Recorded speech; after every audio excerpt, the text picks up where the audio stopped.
जय हिंद साथियों, नमस्कार। मैं लोकित मध्य प्रदेश पुलिस और हमारे साथ हैं अरविंद सर। आज का टॉपिक एक ऐसे मुद्दे पे है, गंभीर मुद्दे पे है, जहां पे आप रिटायरमेंट के बाद सोचने पे मजबूर हो जाएंगे। एक ऐसा जवान जो देश की सीमा पे ड्यूटी करता है और रिटायरमेंट होने के बाद उसे ना के समान रुपए मिलते हैं।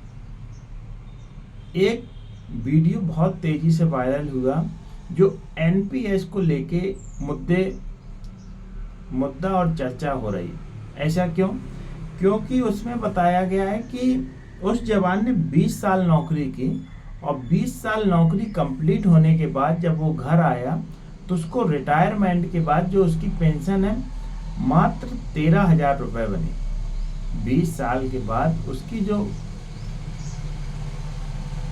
पेंशन है सिर्फ 13,000 बनी और जो उसको एक मुफ्त राशि है वो 17,7 इतनी बनी और उसका जो बेसिक पे था 41,600 रुपये था।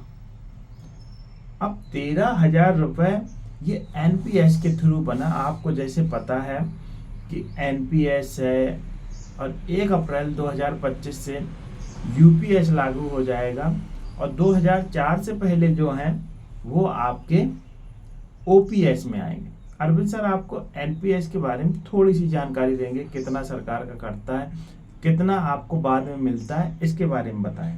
तो जय हिंद साथियों, मैं अरविंद मेहरा। तो देखो, जो अपना 10% गवर्नमेंट काटती है बेसिक प्लस डीए एनपीएस में, तो बेसिक प्लस डीए का 10% तो और 14% गवर्नमेंट मिलाती है। ये नियम मतलब जो 2005 के बाद जितने भी लोग भर्ती हुए हैं 1 जनवरी 2005 उन सब पे एनपीएस का लागू होता है। तो अपना 10% कटता है और जो 14% गवर्नमेंट मिलाती है। तो जैसे अपन किसी मान लो बाद में रिटायर होते हैं जब 35-40 साल की जिसकी जितनी सर्विस है, तो उसके बाद आपको 60% तो गवर्नमेंट इकट्ठा मतलब अपन को दे देती है बिना टैक्स के, और उसके बाद जो 40% अपना बचाती है उसको मार्केट में इन्वेस्ट कर देती है, और मार्केट में इन्वेस्ट करने के बाद जो उससे ब्याज आता है वो आपकी पेंशन बनती है। तो अभी एक जवान जो बता रहा है सर कि रिटायर हुआ 20 साल की सर्विस के बाद, तो उसको लगभग 17,71,000 रुपये माई ग्रेजुएटी सब मिला जुला के मतलब इतनी एक मुश्त राशि मिली और 13,000 रुपये के आसपास उसकी पेंशन, जिसकी 68,000 के आसपास सैलरी थी, और मतलब 13,000 रुपये लगभग 20% ही पेंशन मिल रही उसको।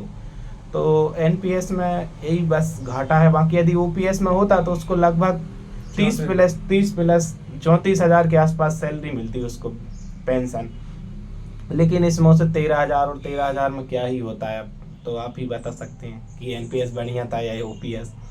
जैसे सर ने बताया कि अगर ओपीएस यहाँ पे होता तो उसको 30,000 प्लस सैलरी तो मिलती और जो उसका जमा हो रहा था रुपए जो वो भी पूरा मिलता। जहाँ पे ये 17 लाख मिला तो 17 लाख से ज़्यादा उसकी राशि हो जाती।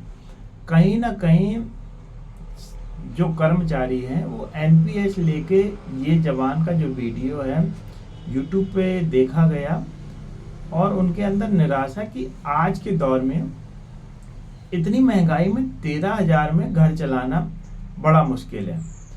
तो एनपीएस जैसा कि आपको पता है कि 1 अप्रैल 2025 से आपको अब यूपीएस मिलने वाला है। यूपीएस में कमी कहाँ पे है, बाकी हमने चर्चाएं दोनों लोगों ने इस मुद्दे पे की और क्योंकि हम भी उसी कैटेगरी में आ रहे हैं, आज के 20-25 साल हम भी रिटायरमेंट होंगे। तो टेंशन, यहाँ जो टेंशन है बुढ़ापे की, बुढ़ापे का सहारा हमारा है पेंशन। बाद में जब हम रिटायर होते तो हमारे पास कुछ नहीं बचता है, सिर्फ पेंशन का सहारा होता है। तभी सरकारी कर्मचारी उम्मीद लगाए बैठे हैं कि उनको ओपीएस मिलना चाहिए। अब सर आपको ये भी बताएंगे कि ओपीएस कितने हद तक सही है और वहाँ पे क्या गलत है, मतलब कौन सा पॉइंट जो है हमें सता रहा है। मतलब अगर उस पॉइंट में थोड़ा सुधार यूपीएस में कर दिया जाए, यूपीएस में, तो कहीं काफ़ी हद तक सही होगा।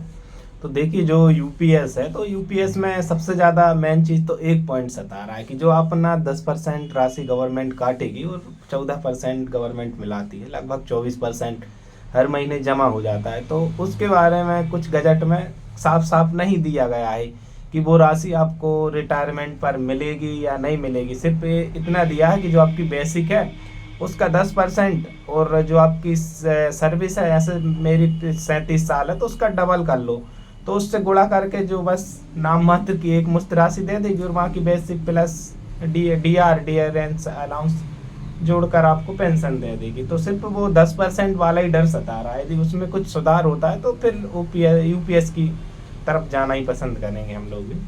उम्मीद करते हैं कि ये जो मुद्दा है और जो हमारा सरकारी संगठन है ओपीएस से लेके वो बहस कर रहे हैं और समय समय पे उनकी जो मांगे हैं वो जायज़ है, क्योंकि सरकारी गवर्नमेंट जो रहता है वो एक तरह का फिक्स हो जाता है। आपने बहुत सारे वीडियो देखे होंगे कि सरकारी कर्मचारी सिर्फ बच्चों को पढ़ा सकता है, बंगला ले सकता है, गाड़ी ले सकता है और बाकी कुछ नहीं कर सकता, क्योंकि मंथली आता है, मंथली खर्च हो जाता है।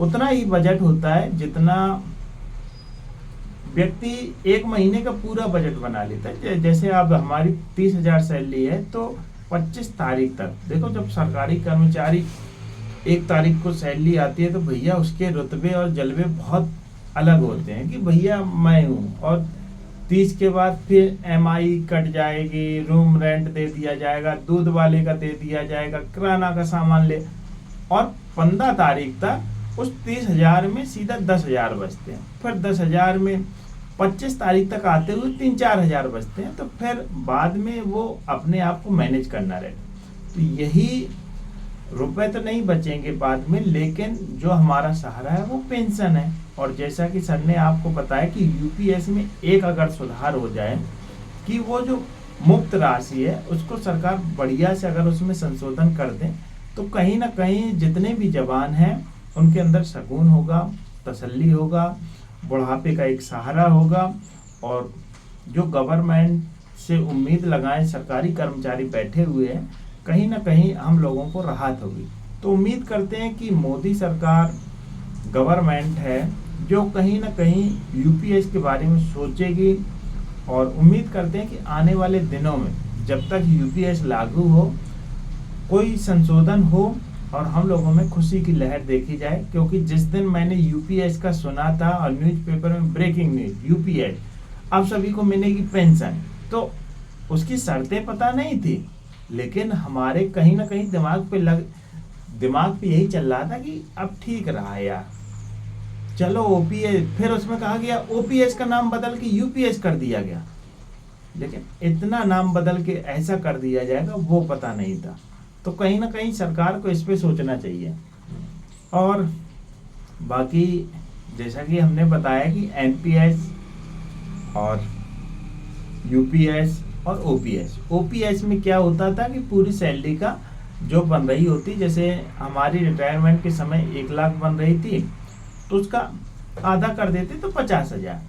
अब यूपीएस में क्या होगा कि जो हमारी सैलरी बन रही है उसके पिछले 12 महीने का औसत निकाल के उसका 50% जो हमें मिलेगा। एनपीएस में क्या है कि जो हमारी राशि है उसका 60% तो हमें मिल जाएगा, 40% मार्केट में लगा दिया जाएगा, 40% वो मार्केट पे निर्भर करते हुए वो पेंशन बनेगी। तो इस प्रकार है। तो कहीं ना कहीं यूपीएस ठीक है, लेकिन वो जो मुफ्त राशि है वो कहीं ना कहीं जवानों को सता रही है। तो इस पे संशोधन होना चाहिए। आपका क्या कहना है? आप जरूर राय अपनी दें। सभी को जय हिंद, जय भारत।